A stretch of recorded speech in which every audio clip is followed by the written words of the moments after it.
Saw someone standing down there. Okay. Is someone there? Okay. This is very sudden. I'm packing everything up right now because there's something in there. Is that dead? What is that? Is that a dead animal? I don't know. There's something underneath though. Chris just seen some. Whoa! Holy shit! What happened? Corpse. It just said corpse. I'm pretty sure that there's like something walking around the van right now. I just fucking saw her again, bro. You saw I just what? saw there was a fucking girl standing there. I swear to God, I'm not going. Like gently, I can hear like crunching on the rocks. Here, bro. Go. Okay. What does it take to make two experienced campers abandon their van and flee into the night? Was it a demonic entity, a malevolent spirit, or a perfect storm of fear, folklore, and the human brain's desperate need to find patterns in the unknown?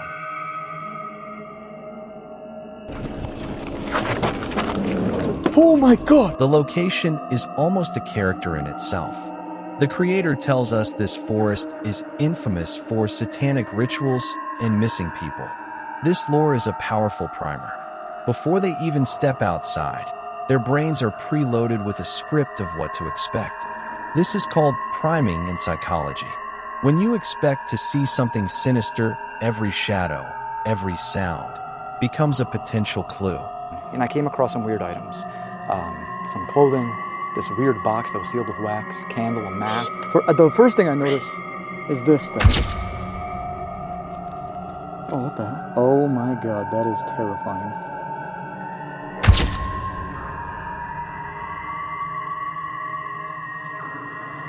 Oh, it says something like that.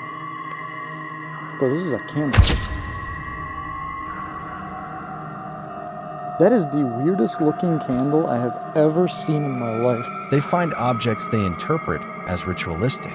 But let's look closer.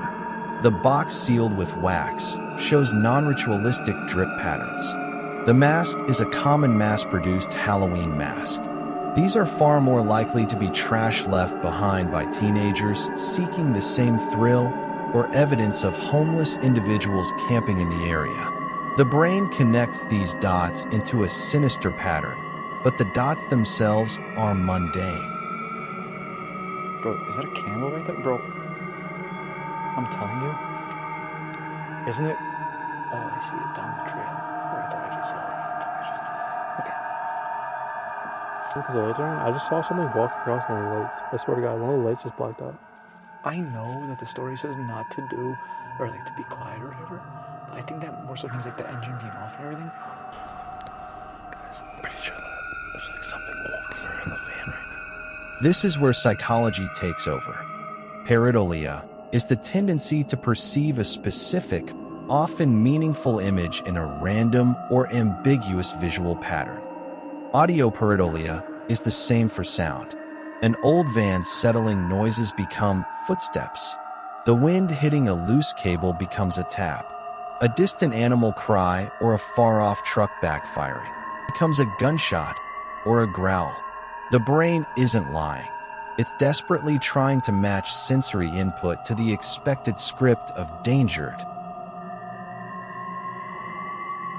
There was things that you saw with like the gunshots and stuff, and there was things that happened off camera that you didn't get to see because we just weren't ready for that time. But we caught some of it, I think, the gunshots. Yeah, there was some that were pretty damn close. And I know last night we were over-exaggerating. We said like, oh, it's like 10 feet away. But in reality, it sounded like it was maybe 50 yards that direction. It came to a point where we were like, this is not safe. We need to get going. Oh, we pulled up. There is a trail right behind me. Very dense trail. This is actually a very popular spot where people do that light game that I told you about, where they place a flashlight or a lantern, they split off, and then one of them comes back a little messed up, right? We're gonna do that down here, by the way, but we're gonna double down, and we're also gonna do that experiment in the car right here, because if you look straight ahead, I mean, this looks terrifying. It's critical to separate perceived paranormal threat from real-world danger. The gunshots are a legitimate reason for fear and leaving. Getting a 10,000-pound van stuck in a remote location is a genuine emergency. This real stress and vulnerability heighten their senses and lower their threshold for fear, making them more susceptible to misinterpreting ordinary stimuli. The biggest threat in these woods isn't the supernatural.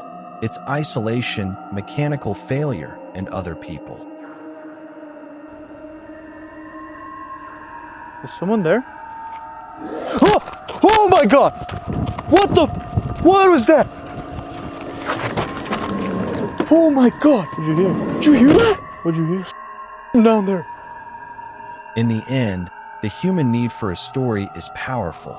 A series of random events, trash in the woods, then noises, animal sounds, and real dangers, were woven into a coherent and terrifying narrative, the story of a haunted forest.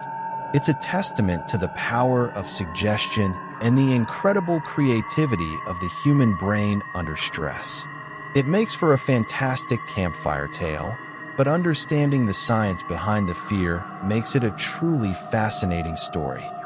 A huge shout out to Jasko for having the courage to document that entire terrifying ordeal. If you're fascinated by deep dives into the world's most haunted locations and extended van life adventures, you need to check out his channel. Just search for Jasko on YouTube. For you watching right now, drop a comment below with the word van if you think you could last a single night in that forest. Let me know what you would do differently. And do not go anywhere, because our next story is one of the most requested and disturbing ones we've covered.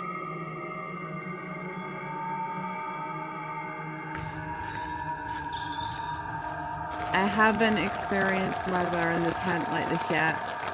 It is hammering.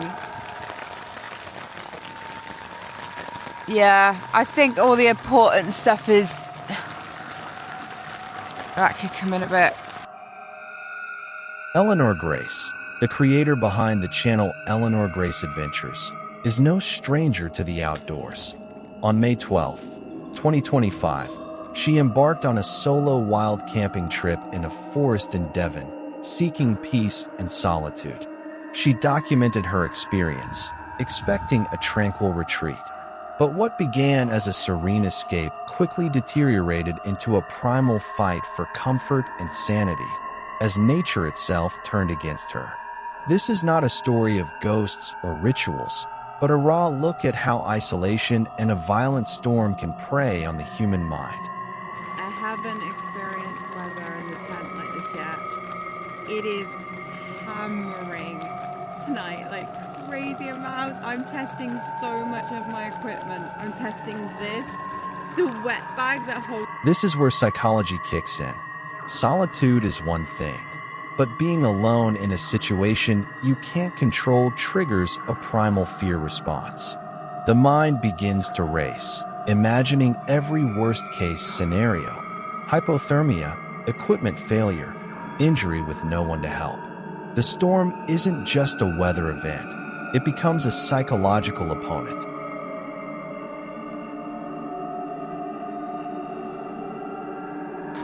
Whoa. Yeah, I think all the important stuff is... That could come in a bit.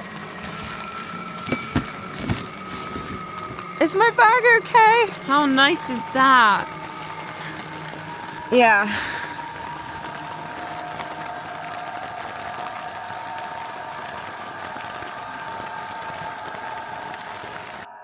The real danger here isn't ghosts, it's physics. A compromised tent in a downpour leads to convective heat loss. A wet sleeping bag is useless. This is how a miserable night turns into a dangerous, hypothermic situation. Her focus shifts from relaxation to pure survival. Oh, Stitch, there you are, mate. I thought I'd just check in. Oh, look at all the crap Here we are. A big thank you to Eleanor Grace for documenting the raw reality of solo camping. If you enjoy genuine outdoor adventures, the beautiful and the challenging, go show her channel, Eleanor Grace Adventures, some support. Now, drop a comment below with the word downpour if you've ever been caught in a storm while camping.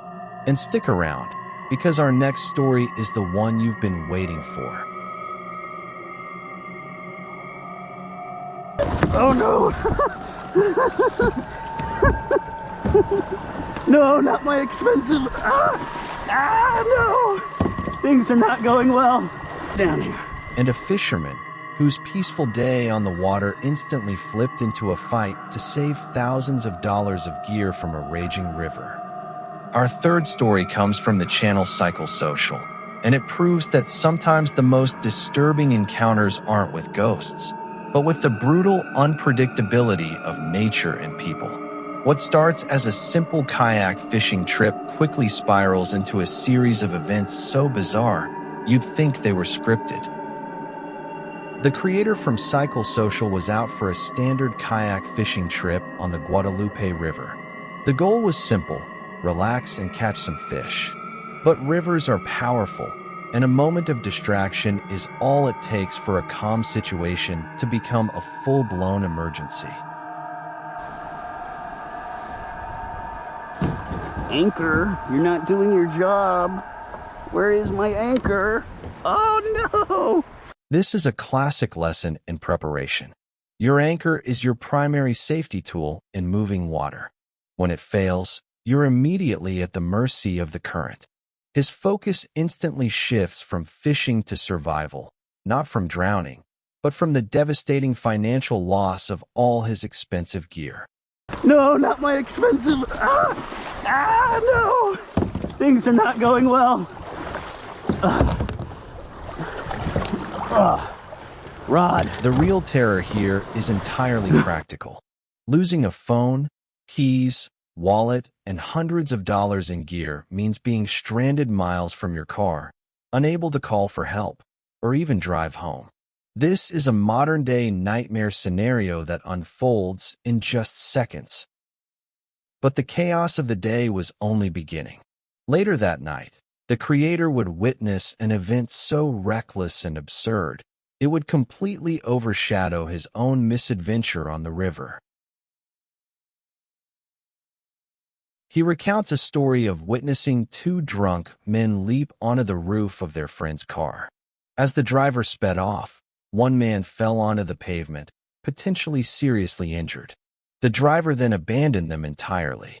The creator spent the next hour trying to help these stranded, belligerent strangers, getting caught in a web of lies and burner names, all while trying to avoid the police being called. It's a stark reminder that the most unpredictable and dangerous element in any environment is often other people. A huge thanks to the creator over on Psychosocial for sharing this insane story of a day that went completely off the rails. If you enjoy real, unfiltered outdoor adventures and live streams, go check out his channel. Now, drop a comment below with the word Guadalupe if you've ever had a trip go completely wrong in the most unexpected way. That concludes our 3 stories. Don't forget to like, subscribe, and comment the final secret word for this video if you caught it.